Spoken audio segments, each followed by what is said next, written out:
Shalom teman-teman, kembali lagi di 365 Hari Kabar Baik. Hari ini Injilnya dari Matius 5 ayat 1 sampai 12a.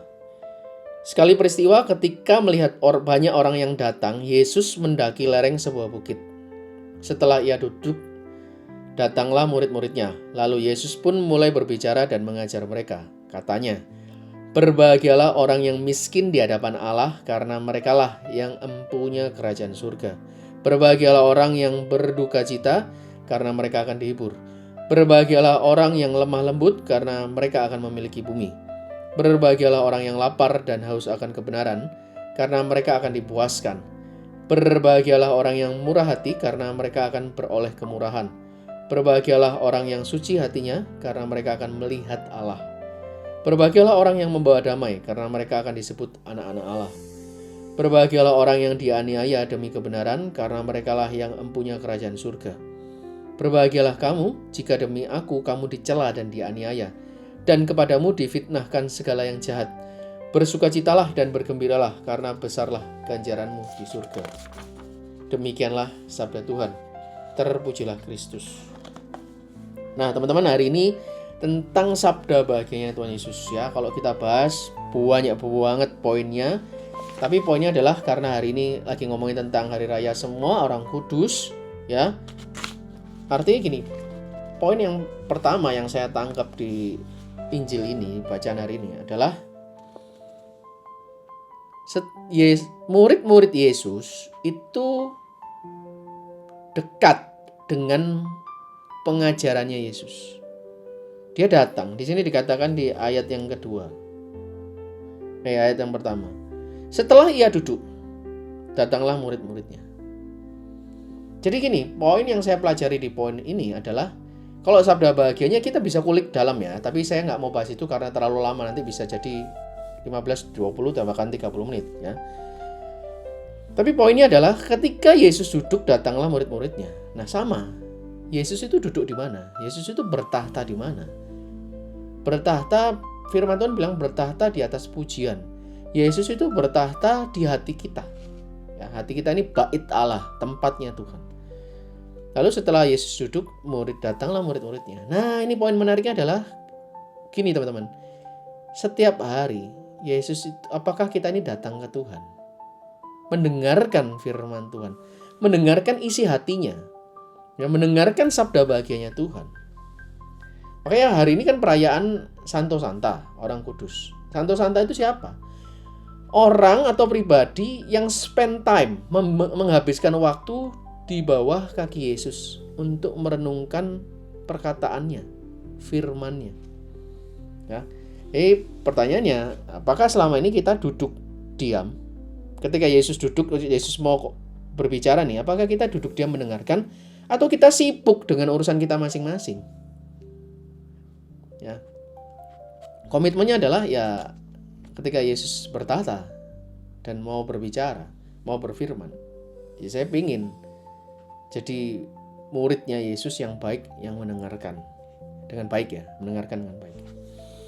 Lalu Yesus membahas di sini ada banyak sabda bahagia ya. Saya nggak akan pilih salah satu juga ya. Teman-teman bisa renungkan masing-masing ya. Tapi dari sabda bahagia ini, teman-teman, ada poin yang kita bisa simpulkan, yaitu ketika kita mengikut Yesus, Yesus punya rules, aturan main, gitu ya. Dan di sini yang Yesus, kalau kita lihat teman-teman, dari sabda bahagia ini, semua murid-muridnya dipanggil untuk menjadi orang yang kudus, orang yang suci, pengikutnya. Dan kalau kita simpulkan, semua sabda bahagia ini fokusnya bukan fokus pada kita. Bukan fokus pada manusia, tapi fokus pada perkara-perkara surgawi. Ya, maka dikatakanlah di sini prefasenya. Bersukacita dan bergembiralah, karena besarlah ganjaranmu di surga. Jadi apa yang kita lakukan di sini? Di ayat 3 ya ngomong surga. Ayat 4 ngomong penghiburan. Penghiburan ini penghiburan kekal di surga. Ayat 5 ngomongi tentang memiliki bumi. Ayat 6 ya dipuaskan, puas secara rohani. Ayat 7 ya terus beroleh kemurahan dari Bapa surgawi. Ayat 8, membawa damai, disebut anak-anak Allah, ya kan? Ayat 10 dan ayat 11 dan ayat 12. Besarlah ganjaranmu di surga. Nah, poinnya apa teman-teman? Semua yang kita lakukan teman-teman, apakah untuk hal-hal selama kita hidup di dunia? Tentu tidak. Kita hidup 78 tahun, 80 tahun, 90 tahun, mungkin nggak, jarang yang sampai 100 ya. Berarti kan, tapi ketika kita hidup, setelah hidup di dunia, kita hidup di surga, itu selama-lamanya teman-teman. Jadi kenapa kita fokus hanya apa yang ada di dunia ini? Kenapa kita nggak juga mempersiapkan yang akan datang dengan cara merenungkan firman Tuhan dan mempraktekkannya dalam kehidupan sehari-hari? Terus mencari.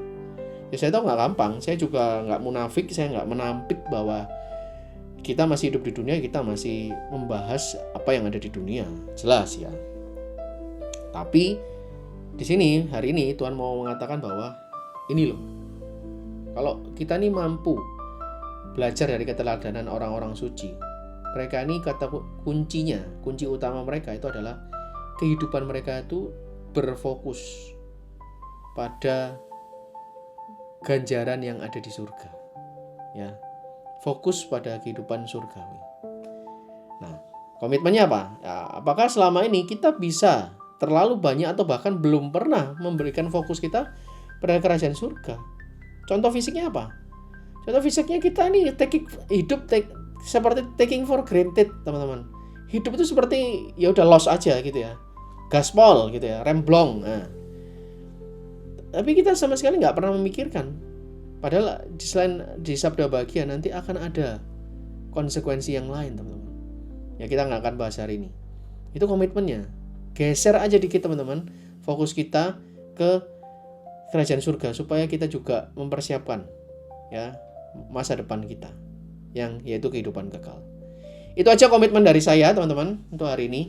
Kita ketemu lagi di hari besok ya, di 365 hari selanjutnya. See you. Tuhan Yesus memberkati. Bye-bye.